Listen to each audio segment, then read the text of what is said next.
오늘 함께 보실 하나님 말씀은 마태복음 5장 9절 말씀, 우리가 계속해서 보고 있는 8번 말씀 중에 7번째 말씀이 되겠습니다.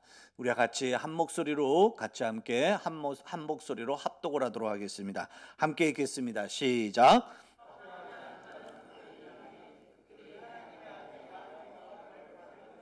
아멘. 한 번 더 우리 큰 소리로 한번 읽어볼까요? 시작. 화평하게 하는 자는 복이 있나니 그들이 하나님의 아들이라 일컬음을 받을 것임이요. 아멘. 우리가 계속해서 팔복의 말씀을 살펴보고 있는데, 복 있는 사람 시리즈, 오늘은 7번째 화평하게 하는 사람이라는 제목으로 여러분하고 함께 살펴보려고 합니다. 우리가 사회생활을 하다가 보면은 우리가 관계를 맺으면서 살아갑니다. 어디나 다 관계가 있어요. 교회 안에도 이렇게 우리가 같이 모여 있다 보니까 서로 관계를 맺죠. 그렇죠? 목사와 성도의 관계가 있고 성도와 성도의 관계가 있습니다. 교회뿐만이 아니죠. 가정에 가면 가정에도 관계가 있죠. 부모와 자식 관계, 형제와 형제 간의 관계, 그렇죠? 또 남편과 아내와의 관계, 이런 관계를 맺고 우리가 살아갑니다. 그런데 이 관계는 우리가 좋은 관계를 유지할 때도 있지만 그렇지 못할 때도 있습니다. 교회 안에서도 우리가 항상 목사와 성도의 관계가 좋아야죠. 화평한 관계가 되어야 되겠죠. 그런데 우리가 그렇지 못할 때가 있다는 거예요. 서로 불편할 때가 있다는 거죠. 그게 우리 안에서 나타나는 관계의 모습입니다. 교회만이 그런가요? 가정에서도 그렇습니다. 부부는 한 몸이라고 그랬는데 한 몸임에도 불구하고 부부간에 화평할 때가 있고 화평하지 못할 때가 있습니다. 그렇죠? 좋은 때가 있고 좋지 못한 때가 있더란 얘기예요.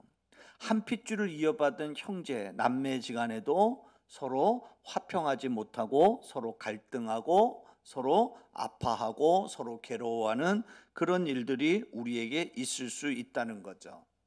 그런데 대부분 이런 갈등의 관계는 우리가 어떻게 해결을 하냐면 직접 당사자들이 대화를 하면서 서로 간의 오해를 풀고, 그리고 상대를 이해하면서 우리가 그 어려운 갈등의 관계, 화평을 깨는 그 관계의 모든 갈등 요소들을 우리가 해결해 갑니다. 그런데 간혹 심각한 경우가 있죠. 대화를 하는데 대화가 되지 못해요. 오히려 대화를 하면 할수록 말이 더 거칠어지고 서로 관계가 더 아파가고 더 꼬여가는 그런 일들이 있어요. 부부간에 서로 화평하지가 못해요. 평안하지가 못해요. 갈등이 있어요. 그래서 남편과 아내가 우리 이렇게 하면 안 되겠다, 우리 서로 얘기 좀 합시다 하고 대화를 했는데, 그런데 말을 하면 할수록 남편은 남편대로 아내는 아내대로 그 갈등의 골이 점점 더 깊어질 때가 있다는 거예요. 그래서 나중에는 끝내는 자기들이 스스로 당사자들이 그 문제를 해결하지 못하는 그런 지경에까지 갈등의 깊은 골에 우리가 들어가는 그런 경우들을 우리의 이웃에서 혹은 우리 가정 안에서도 그런 모습을 우리가 볼 수 있습니다. 이런 경우에 우리는 이렇게 심각한 경우에 제3자가 개입을 해서 그 갈등을, 또 그 잘못된 관계를 바로 잡아 주어야 할 그런 필요성을 우리가 느끼게 되는데, 그 제3자를 우리는 뭐라고 얘기를 하냐면 상담사라고도 얘기를 하고 카운슬러라고도 그렇게 얘기를 합니다. 이 상담사나 카운슬러는 목적이 뭐냐면, 뭘 위해서 이 사람들이 존재하냐면 두 사람 간의 그 갈등을 줄이고, 그렇죠? 그리고 두 사람의 관계를 서로 화평한 관계로 유지하거나 회복하는 일을 위해서 상담사나 카운슬러는 자기의 역할을 하게 돼 있다는 얘기입니다. 오늘 우리가 본문에서 화평하게 하는 사람은 복이 있다, 그렇게 얘기를 하는데, 여기서 말하는 이 화평은 어떤 화평을 얘기하냐면 사람과 사람 간의 관계의 그 화평을 이야기하는 것이 아닙니다. 남편과 아내의 화평하지 못한 그걸 얘기하는 게 아니고요, 부모와 자식 간에 화평하지 못한 그 화평을 이야기하는 게 아닙니다. 오늘 여기 본문에서 얘기하는 화평이라는 것은 어떤 화평을 얘기하냐면 인간과 하나님 간의 관계를 바로 잡아주고 회복해주는 그런 화평을 말하는 것이다라고 그렇게 우리가 우리 규정을 하면서 오늘 말씀을 우리가 좀 살펴보려고 합니다. 우리가 잘 아는 바와 같이 인간의 타락으로 인하여서 하나님과 우리 인간의 관계는 그 간격이 매우 커져 버렸어요. 거룩하신 하나님과 죄에 빠진 타락한 인간의 그 관계가 벌어졌다는 거죠. 그래서 이 벌어진 관계로 인하여서 이 간격으로 인하여서 하나님과 우리 인간은 서로 화평하지 못한 관계가 되고 말았습니다. 그리고 이렇게 하나님과 우리가 인간이 화평하지 못하니까 우리 사이에, 우리 안에, 우리 삶 가운데 무엇이 찾아오냐면 괴로움이 찾아오고, 때로는 슬픔도 있고 고통도 있고 고난이 있고 역경이 있는 그런 어려운 일들이 우리 삶 가운데 찾아오게 된 이유가 바로 하나님과 우리가 화평하지 못해서 관계가 깨짐으로 인하여서 그런 일들이 우리 인생 가운데 찾아왔습니다. 가장 무서운 것이 바로 뭐냐면 하나님과 우리가 화평했을 때는 존재하지 않았던, 하나님과 우리와의 관계가 깨짐으로 말미암아 화평의 관계가 무너짐으로 말미암아 우리 인생에 가장 찾아온 가장 무서운 것은 무엇이냐면 그것은 죽음입니다. 그래서 인간은 이 문제들을, 우리 인생의 문제가 다 이거 아닙니까? 슬픔, 눈물, 괴로움, 고난, 고통, 아픔, 이런 것이 우리 인생의 문제들 아니겠어요? 그래서 이 문제를 해결하기 위해서 인간은 여러 가지 노력을 하죠.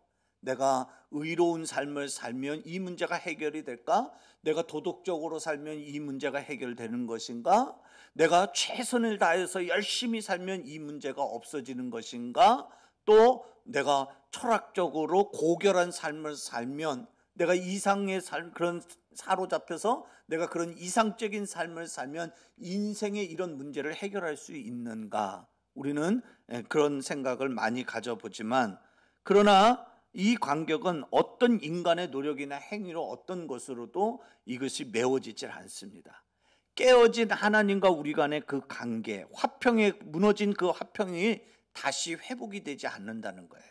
우리가 무엇을 하든 무슨 노력을 하든 뭘 아무리 애를 쓰든지 간에 그렇게 우리가 다시 이전에 같이 하나님과 우리와의 관계가 화평해지지 않는다는 거예요.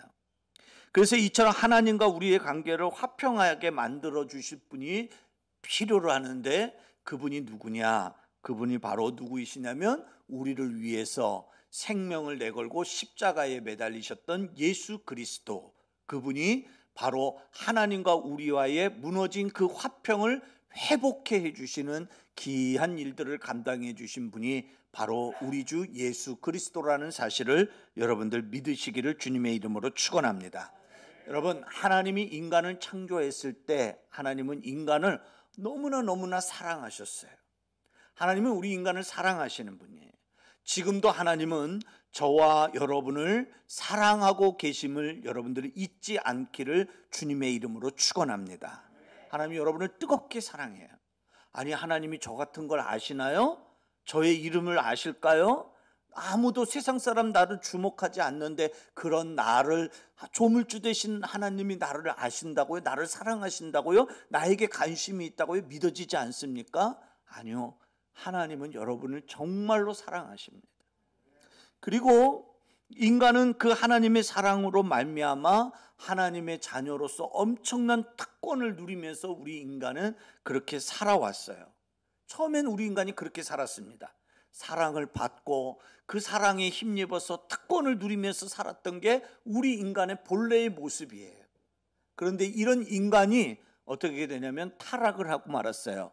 세상의 유혹이 찾아왔을 때 그 유혹을 이겨내지 못하고 그 유혹의 무너짐으로 말미암아 그래서 우리 인간이 타락해지고 만 겁니다. 그래서 여기 그림에 보는 바와 같이 하나님과 우리는 원래 붙어있던 관계였는데 벌어진 관계가 된 이유가 바로 그것 때문입니다. 그래서 하나님과 우리와의 관계가 금이 가고 깨지게 됐고, 그리고 하나님은 그런 이제 화평의 관계가 무너진 그 인간을 더 이상 에덴 동산에 두지 않고 에덴에서 나아가게 해주셨어요. 그래서 이제는 우리 인간들이 특권을 누리지 못해요.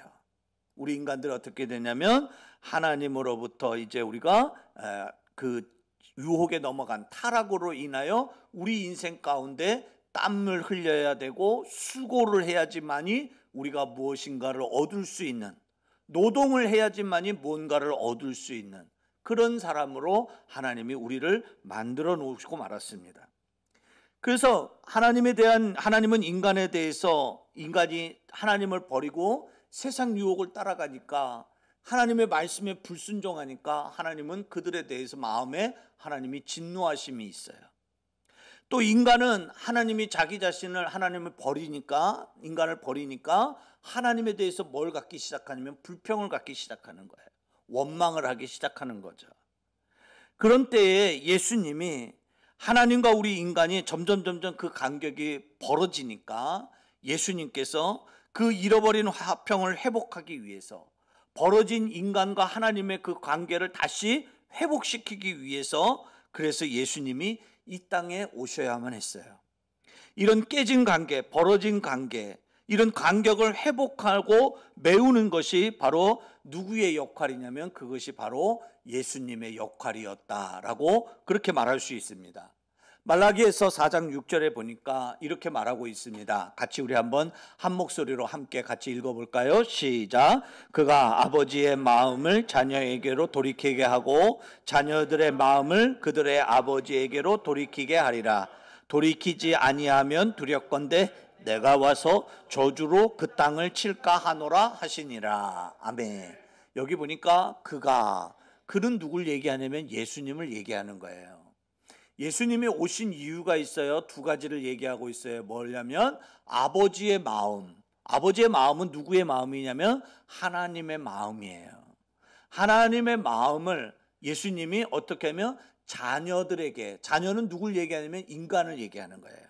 우리 사람을 얘기하는 거예요. 사람들에게 돌이키게 하기 위해서. 그래서 예수님이 오신 거예요. 그 다음에 또 자녀들의 마음, 우리 인간들의 마음이죠. 우리 인간들의 마음을 그들의 아버지는 누구냐면 하나님을 얘기하는 거예요. 하나님에게로 돌이키게 하기 위해서. 하나님은 우리를 향하여 진노의 눈으로 바라보던 그 눈을 하나님께서는 그걸 돌이키시고 우리 인간을 사랑의 눈으로 돌이키도록 하기 위해서. 우리 인간들은 다시 하나님 아버지에게로 다시 바라보면서 하나님에게로 다시 돌이키도록 그 일들을 하시기 위해서 이 땅에 오셨던 분이 바로 누구냐면 그분이 바로 예수님이에요.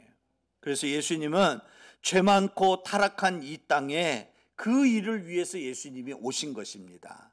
그래서 하나님과 우리와의 관계가 원수된 관계로 있었는데 예수님께서 오셔서 우리를 화평의 관계로 다시 만들기 위해서, 그래서 예수님이 이 땅에 오실 때 예수님은 어떤 신분으로 오셨냐면 화평자로 예수님이 오셨습니다. 그런데 그 하나님과 인간의 관계를 화평하도록 하기 위해서 오신 그 예수님을 인간들은 받아들이지를 않았어요. 그때 당시 예수님 시대 때 이스라엘 백성들은 예수님을 그렇게 받아들이지 않았다는 얘기예요. 왜요? 그들은요, 예수님이 어떤 분이라고 생각을 했냐면, 저 예수는 우리를 하나님과 화평하게 만드는 사람이 아니라 저 예수는 하나님과 우리 관계를 더 분노케 하는 그런 관계로 만드는 사람이다. 그때 당시 이스라엘 백성들은 그렇게 예수님을 생각했었어요. 무슨 말이냐면 예수님이 오셔서 무리들과 종교 지도자들에게 예수님이 말씀을 가르치시죠. 이런 말씀을 가르치셨어요. 어떤 사람이 물었죠. 진짜 큰 계명이 뭡니까? 라고 물어보니까 참된 계명은 무엇이 참된 계명이라고 예수님이 말씀해 주셨냐면 여러분이 잘 아는 말씀이에요. 따라해 봅시다. 하나님 사랑하고 이웃을 사랑하는 계명. 예, 이게 가장 큰 계명이다. 예수님이 가르쳐 주셨어요. 그리고 실제로 예수님은 어떻게 하셨냐면 그렇게 사셨어요. 하나님도 사랑하고 이웃을 사랑했어요. 이웃들 중에 어떤 이웃들이 있냐면 좋은 이웃도 있지만 우리 세상적인 눈으로 볼 때 좋지 못한 이웃도 있어요. 그때 당시 이스라엘 백성들이 가장 멀리하는 이웃이 있었어요. 그들은 어떤 사람이 죄인들이라고 그들이 생각하는 사람들. 대표적인 사람들이 성경에는 그 사람들이 누구냐면 세리와 창녀들이 거기에 해당이 되는 사람들입니다. 그 당시에 유대인들은 세리와 창녀들은 죄인들이기 때문에 그 죄인들을 가까이 하면 안 된다. 저 죄인들을 가까이 하면 우리도 그와 같은 똑같은 죄인이 되고 하나님으로부터 분노를 받는다, 심판을 받는다, 징계를 받는다. 그래서 그들은 자신들의 그 거룩함을 유지하기 위해서 어떻게 했냐면 그 세리와 창녀들을 가까이 하지 않았어요. 대화도 하지 않았고 그들과 함께 밥을 먹지도 않았던 이유가 바로 거기에 있었어요. 그런데 예수님은 이 땅에 오셔서 예수님은 어떻게 하셨습니까? 세리와 창녀들이 자기들에게 찾아오는 것을 예수님은 거절하지 않으셨어요. 죄인 중에 죄인이라고 하는 그들의 집에 오히려 예수님은 찾아가 주셨고 그들의 친구가 되어 주셨고 그들을 사랑해 주셨어요. 그게 바로 우리 예수님이에요. 그리고 예수님은 그 사랑을 실제로 실천하시면서 그렇게 살아가셨던 분이 예수님이에요. 그러니까 유대인들이 보기에는 야, 저런 예수의 말을 우리가 듣게 되면 우리도 똑같이 세리와 창녀와 같은 그런 죄인이 되지 않겠느냐. 그러니까 저 예수의 말대로 우리가 하면은 하나님을 우리는 분노케 하는 그런 죄인의 인생이 되고 마는 것 아니겠느냐. 그래서 예수님의 말씀을 그들이 순종하지 않고 오히려 예수님의 말씀을 책망하고 예수님의 말씀을 비판했던 거예요. 그러나 예수님은 이 땅에 와서 그들에게 참된 하나님이 무엇인지, 어떻게 우리가 하나님의 자녀가 되는지 그것에 대해서 예수님은 그들에게 가르쳐 주는 거예요. 오해하고 있는 것에 대해서 예수님이 새롭게 그들에게 하나님에 대해서, 하나님 나라에 대해서, 하나님이 어떻게 생각하시는지, 하나님 마음이 어떤지, 하나님의 계획이 어떤지 그걸 이스라엘 백성들에게 하나씩 가르쳐 주시는데, 처음엔 이스라엘 백성들이 하나님의 말씀, 예수님을 통한 하나님의 말씀을 거절하였지만 그 예수님이 가르쳐 주시는 하나님에 대해서 그들이 듣다가 보니까 점점점 이상한 그들이 변화를 체험하는 것을 자기들이 경험하게 되는 거예요. 무슨 말이냐면 예전에는 자기들이 하나님에 대해서 이야기를 들으면 그 하나님에 대해서 가르침을 받으면 그 하나님이 어떤 하나님으로 느껴졌냐면 예전에는 그 하나님이 아주 멀리 계시는 하나님, 멀게만 느껴졌던 하나님으로 그들은 인식을 했었어요. 그리고 그 하나님에 대해서 그들은 알지를 못했어요. 도무지 하나님에 대해서 알 수가 없다라고 그렇게 생각했고 하나님을 대해서 알려고 하지도 않았었어요. 그런데 예수님이 하나님에 대해서 이야기해주고 하나님 나라에서 이야기를 해주는데 그 가르침을 듣다 보니까 그 하나님이 멀리 계시는 분이 아니라 그 하나님이 내 삶 가까이에 계시는 분이고, 그 하나님의, 예수님을 통해서 하나님의 마음을 알게 되고 하나님의 생각을 알게 되고 하나님의 계획을 알게 되니까 그들이 어떻게 되면 이전에는 몰랐던 하나님이 그들이 눈이 띄어지고 귀가 열려져서 그들이 하나님에 대해서 조금씩 알아가니까 그들 마음에 무엇이 생기기 시작하냐면 기쁨과 감사가 막 샘솟듯이 일어나는 거예요. 예전에는 자기들에게 하나님에 대해서 가르쳐주는 사람들이 있었어요. 예수님 오시기 전에 종교 지도자들이죠. 이 사람들이 하나님에 대해서 가르쳐주는데 이 사람들이 가르쳐주는 하나님은 어떤 하나님이냐면 그들은 이렇게 말합니다. 하나님은 죄인에 대해서 진노하시는 하나님, 죄를 지은 인간들을 심판하시는 하나님, 그런 하나님을 그들이 가르쳐줬어요. 맞아요. 하나님은 죄에 대해서 진노하시는 하나님이에요. 죄에 대해서 반드시 심판하시는 하나님이에요. 그런데 이때 당시 종교 지도자들은 하나님에 대해서 그런 하나님만 가르친 거예요. 하나님이 그런 모습의 하나님만 있다는 것을 그들에게 가르쳤죠. 그러다 보니까 백성들이 생각하기에는 하나님이 어떤 하나님으로 생각하냐면 죄를 짓는 자들을 심판하시는 하나님, 죄인에 대해서 진노하시는 하나님, 이런 하나님이 그들에게는 어떤 하나님으로 들려지냐면 두렵고 무서운 하나님이에요. 자기의 삶이 지금 어떤 삶이냐면 죄를 짓고 있는 삶이에요. 그러니까 하나님이 내게 가까이 계시면 내 삶을 대해서 잘 아실 거고 죄를 짓는 내 모습을 보면 그 하나님이 나를 진노하실 것이고 나에 대해서 진노하실 것이고 그 하나님이 나에 대해서 심판하실 것 아니겠느냐. 그러니까 하나님이 가까이 오시면 안 돼. 하나님은 저기 멀리 계셔야 돼. 나를 보지 못하는 저 먼 곳에 계셔야 돼. 그래서 하나님을 가까이 하려고 하지 않았어요. 하나님에 대해서 알려고 하지 않았어요. 왜? 하나님이 자꾸 나에 대해서 알려고 하고 내가 하나님에 대해서 알게 되면 그 하나님이 내 삶의 속속들이 드러나는 모든 죄악들을 하나님이 다 들춰볼 것인데, 그러면 나는 그 하나님의 진노와 심판을 내가 피할 길이 없을 텐데, 나는 그러면 그 징계와 심판 가운데 내가 멸망당할 것인데, 그러니까 하나님에 대해서 알 필요가 없는 거예요. 하나님을 모르는 것이 더 마음이 편한 거예요. 그래서 하나님을 알려고 힘쓰지도 않았어요. 하나님을 모른 채로 살았어요. 그게 바로 예수님이 오시기 전에 인간들의 모습이었습니다. 그러니까 그들은 어떻게 하냐면 그 종교 지도자들이 그렇게 얘기하는 거예요. 너희들이 이 진노와 심판을 너희들이 피하려면 너희들이 어떻게 해야 되느냐? 너희들이 이렇게 살아야 된다. 깊은 산 속에 들어가라. 그리고 깊은 동굴 속에 들어가서 살아라. 그 말은 무슨 말이냐면 다른 사람들하고 접촉하지 말라는 거예요. 왜? 사람과 사람이 접촉을 하면 너희들도 똑같이 죄를 짓기 때문에 너희들이 똑같이 하나님의 진노와 심판을 받을 수밖에 없다. 그러면서 그들로 하여금 깊은 산 속에 들어가게 하고 동굴 속에 들어가게 하는 거예요. 거기 가서 자기가 수련을 하고 거기서 혼자서 자기가 돌을 닦고 그러면 자기가 아주 고결한 사람이 되는 것처럼 그렇게 많은 종교 지도자들이 그렇게 가르치고 있는 거예요. 오늘날에도 그렇게 가르쳐요. 또 이때 당시 유대교 종교 지도자들은 이스라엘 백성들에게 뭐라고 얘기하냐면 너희들이 하나님의 진노와 심판을 피하려면 그것을 너희들이 받지 않으려거든 너희들이 율법을 잘 지켜야 된다. 율법을 하나로도 어기지 말고 율법을 그대로 지켜야 된다. 그러면서 전혀 그들이 할 수 없는 불가능한 일들을 백성들에게 자꾸 가르치고 그걸 주장하니까 이들은 하나님이 너무나 멀게만 느껴지는 것이죠. 그러나 예수님은 오셔서 하나님이 죄를 미워하시지만 하나님은 어떤 분이냐면 죄인들을 불쌍히 여기시는 하나님이다. 우리 하나님은 죄를 미워하시지만 그러나 죄를 지은 그 인간들을 향해서 하나님은 진노와 심판만 가지고 계시는 하나님이 아니라 우리들을 향하여 불쌍한 마음으로 바라보고 계시는 분이 바로 우리 아버지 하나님이시다 하고 하나님에 대해서 가르쳐 주셨어요. 그리고 죄인된 백성들에게 예수님이 말씀하셨어요. 누구든지 하나님에게로 갈 수 있다. 누구든지 하나님께로 나오면 하나님이 그 죄를 용서해 주신다.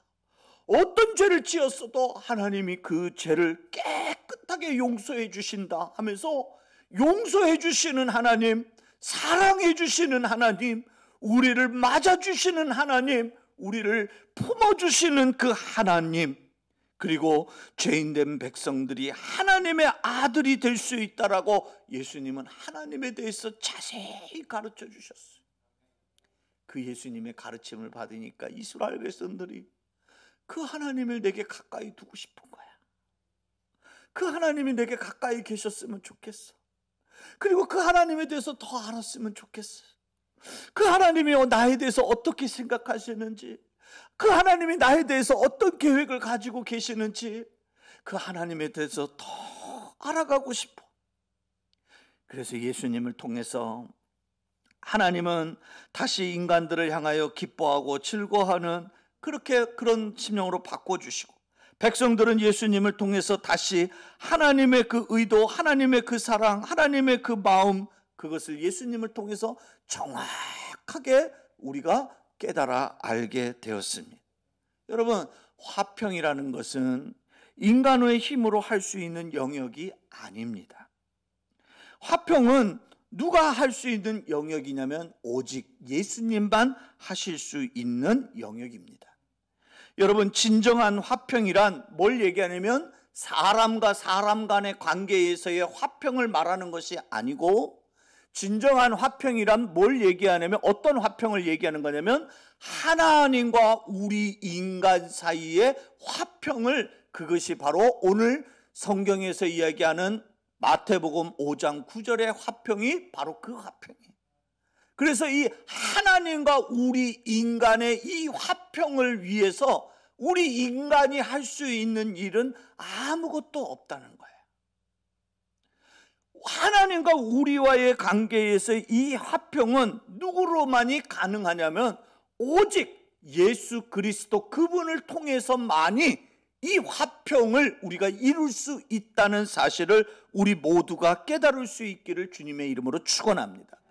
예수님은 왜 오셨냐면 우리를 하나님과 화평한 자가 되도록 하시기 위해서, 그래서 예수님은 본래 하나님에게 있었던 분이신데 그분이 사람의 몸을 입고 이 땅에 오셔서 예수님이 십자가에 달려 죽으신 것이 무엇 때문이냐면 우리 인간들이, 죄인인 우리들이 그 예수님으로 말미암아 하나님과 화평함을 이루도록 하기 위하여 우리 예수님께서 십자가에 죽으셨던 것입니다. 그래서 우리가 예수님으로 말미암아 얻게 된 이 화평은 우리에게 있어서 가장 고귀한 선물이라고 할 수 있습니다. 여러분, 하나님 아버지는 예수님을 통해서 사람들하고 화평하기를 원하셔요. 오늘 그게 하나님 마음이에요. 지금도 하나님은 그 마음이 변하지 않아요. 예수님은 저와 여러분이 예수님을 통해서, 하나님께서는 저와 여러분이 예수님을 통해서 하나님과 화평하게 되기를 하나님은 지금도 간절히 바라고 계셔요. 지금도 하늘 보좌에서 여러분과 화평을 유지하기를 원하셔요.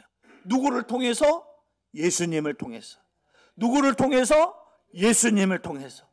우리는 하나님과 화평할 수 있는 길은 한 길밖에 없어요. 오직 한 길이에요. 누구를 통해서? 예수님을 통해서.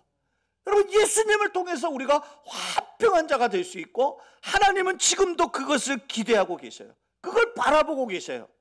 우리를 더 이상 종이나 고통당하는 인생이 되기를 원하지 않으셔요. 우리가 타락하기 이전에 우리의 모습과 같이 하나님의 아들로서, 자녀된 자로서 하나님의 특권을 마음껏 누릴 수 있는 그런 하나님의 권세 있는 자녀들이 되기를 우리 하나님께서는 지금도 원하고 계셔요. 누구를 통해서 이 일이 가능하냐면 예수님을 통해서 우리가 하나님과 화평을 이룰 때 우리에게 이런 회복의 은총이 우리에게 주어진다는 사실을 우리 성도들이 잊지 않기를 주님의 이름으로 축원합니다. 여러분, 인간과 인간이 서로 불화를 하면 깨끗하게 안 보고 살면 그만이에요. 예를 들어서 부부간에 남편과 아내가 서로 막 부딪혀. 계속 부딪혀. 매일 그냥 불꽃 튀는 싸움을 하는 거야. 서로 이해가 안 돼. 서로 용서가 안 돼. 대화를 하면 할수록 서로 더 관계가 더 막 꼬여지고 더 비틀어지고 더 이상해져. 그러면 우리는 어떻게 합니까? 세상 사람들이 그런 방법 많이 쓰더라고요. 야, 그만 같이 살자. 이제 우리 이쯤에서 헤어지자. 도장 찍고 깨끗하게 우리 헤어지자. 그리고 이혼 증서 쓰고 그리고 도장 찍고 그리고 나는 헤어지면, 그리고 안 보고 살면, 연락 안 하고 살면 그러면 됩니다. 그런데 여러분, 우리가 하나님과 우리와의 관계, 그게 여러분 깨지게 되면 우리는 어디 갈 데가 없어.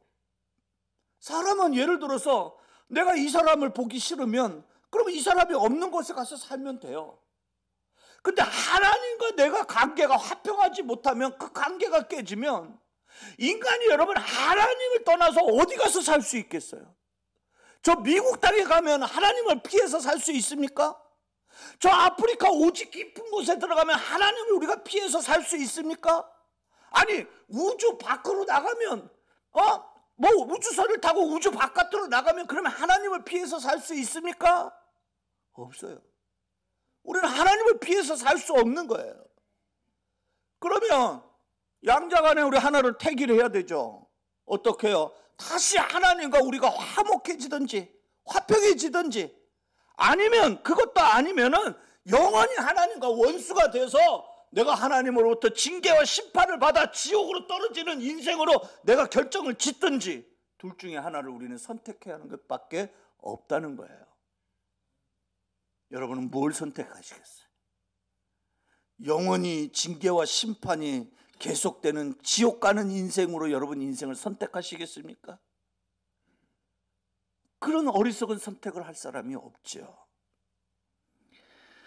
그런데 그러면 우리가 하나님과 우리가 화평해야 되는데 다시 관계를 회복해야 되는데 이 관계를 회복하기 위해서 인간이 할 수 있는 게 아무것도 없다는 거예요. 오직 한 길. 누구를 통해서만이? 예수님을 통해서만. 그래서 우리가 예수님에게 달려가는 거예요. 그 예수님을 받아들이면 우리 인간은 하나님과의 관계가 화평하게 하는 자로 완전하게 회복이 된다는 사실을 우리 성도들이 깨달을 수 있기를 주님의 이름으로 축원합니다. 할렐루야. 성도는 뭐냐? 뭐가 성도냐? 성경책 들고 예배당 왔다 갔다 하면 성도냐? 그게 아니에요. 성도란 뭐냐? 성도는 죄인이고 하나님과 원수였던 사람이었지만 예수님의 중재로 하나님과 다시 화평을 이룬 사람. 예수님으로 인하여서 하나님과 다시 화평을 이루게 된 사람. 그래, 그것이 바로 하나님의 거룩한 사람, 성도라는 사실을 우리 성도들이 믿을 수 있기를 주님의 이름으로 축원합니다. 성도는 예수님으로 하나님과 가장 가까운 관계가 되었어요. 예수님으로 인하여 하나님과 화평하는 자가 되었어요. 그게 복이라고 그랬어요. 무슨 복이라고요? 아까 우리가 읽은 말씀에 보니까 화평하게 하는 자는 복이 있나니 그들이 하나님의 아들이라 일컬음을 받을 것임이요. 할렐루야. 하나님과 화평하지 못할 때 우리는 죄인이었어요. 하나님과 관계가 깨어져 있을 때 우리는 심판받는 자였어요. 하나님과 우리와 멀리 떨어져 있을 때는 우리는 징계를 피할 수 없는 자였어요. 그런데 예수님을 통하여 예수님이 우리와 하나님과 화평하게 만들어 주심으로 말미암아 이제 우리는 어떤 사람이 됐냐면 하나님의 자녀가 되는 그런 특권을 누리는 권세 있는 하나님의 사람이 되었다는 사실, 이것이 우리에게 주어진 하나님의 복이라는 사실을 우리 올리브 성도들은 잊지 않기를 주님의 이름으로 축원합니다. 그러므로 이제 우리는 이 예수님이 얼마나 소중한 분인지를 알아야죠. 예수님 때문에 우리가 하나님과 화평했잖아요. 예수님 때문에 우리가 하나님의 아들이 됐잖아요. 예수님 때문에 우리가 하나님 자녀로서의 특권을 누리는 자가 되었잖아요. 할렐루야. 그래서 내 삶에 있어서 예수가 전부인 거예요. 예수가 제일 중요한 거예요. 아니 그 예배당에만 가면, 왜 교회만 가면 왜 예수 왜 그렇게 예수 왜 그 예수를 얘기하느냐? 예수가 이만큼 중요한 분이기 때문에 그렇습니다. 오늘 예배 이 자리도 마찬가지예요. 예배는 누굴 만나는 자리죠? 하나님 만나는 자리예요. 근데 그 하나님을 만나려면 죄인인 우리가 직접 하나님을 만날 수 없어요. 누구를 통해서 하나님을 만나나요? 예수님을 통해서 하나님 만나는 거예요. 그래서 이 시간에도 여러분들이 예수님을 만나기를 여러분들이 사모해야 돼요. 예수님을 통해서 하나님을 만날 수 있고 예수님을 만나면 하나님을 만난 것이기 때문에 그렇습니다. 그래서 여러분들이 예배를 드릴 때에도 하나님 내가 예수님을 통해서 하나님 만나고 예수님을 통해서 하나님과 화평한 자가 되고 예수님을 통해서 내가 예배하는 자가 되었는데 이 시간에 내가 예수님을 만나게 해주세요. 예수님을 만나게 해주세요. 예수의 영으로 충만한 자가 되게 해주세요. 그렇게 우리가 간구해야 될 이유가 바로 여기에 있다는 것입니다. 여러분, 그래서 우리는 예배를 드릴 때 우리는 늘 어떻게 하냐면 예배 시간을 지루하게 생각하면 안 돼. 언제 예배가 끝나나? 몇 시에 끝나나? 도대체 이놈의 예배는 언제 끝나나? 그러면서 시계를 쳐다보고 우리의 마음이 거기에 가 있으면 안 되는 거예요. 예배를 드릴 때 몸은 여기 와 있는데 내 생각과 내 마음은 다른 곳에 가 있으면 안 되는 거예요. 그런 예배는 100번이고 1000번이고 10,000번이고 그런 예배는 드려봐야 하나님이 받으시는 예배가 되지 않습니다. 여러분들이 정말로 이 시간에 하나님이 받으시는 그런 진정한 예배, 그런 진정한 예배자가 되기를 원한다면 여러분들은 오늘 이 시간에 우리 하나님을 만나실 수 있도록 그 중보자가 되시고 우리를 하나님과 화평하게 하시는 그 예수님을 만나게 해달라고, 예수의 영으로 충만한 자가 되게 해달라고, 예수님을 통하여서 하나님을 만나는 자가 되게 해달라고, 예수님을 통하여 하나님의 임재를 경험하는 예배자가 되게 해달라고 하나님 앞에 간구할 줄 아는 그런 믿음의 사람이 되어야 함을 우리 모두가 깨달을 수 있기를 주님의 이름으로 축원합니다. 그래서 여러분들이 예배할 때도 그렇게 예배하는 거예요. 사랑하는 성도 여러분, 우리는 복이 있는 사람입니다. 어떤 복이요? 우리는 원래 하나님과 멀어졌던 사람이에요. 하나님을 알지 못했던 사람이에요. 하나님과 화평하지 못했던 사람이에요. 그런데 예수님이 오셔서 하나님과 우리와의 관계를 회복시켜 주셨어요. 화평하게 해주셨어요. 하나님 자녀 되게 해주셨어요. 하나님의 자녀로서 특권을 누리게 해주셨어요. 누구를 통해서요? 예수님을 통해서. 그 은혜가, 그 복이 우리에게 있기 때문에, 그래서 우리는 복 있는 하나님의 권세 있는 자녀라는 사실을 우리 성도들이 잊지 않기를 주님의 이름으로 축원합니다. 오늘 말씀 다시 한번 같이 한번 좀 읽어볼까요? 함께 읽겠습니다. 시작. 화평하게 하는 자는 복이 있나니 그들이 하나님의 아들이라 일컬음을 받을 것임이요. 아멘.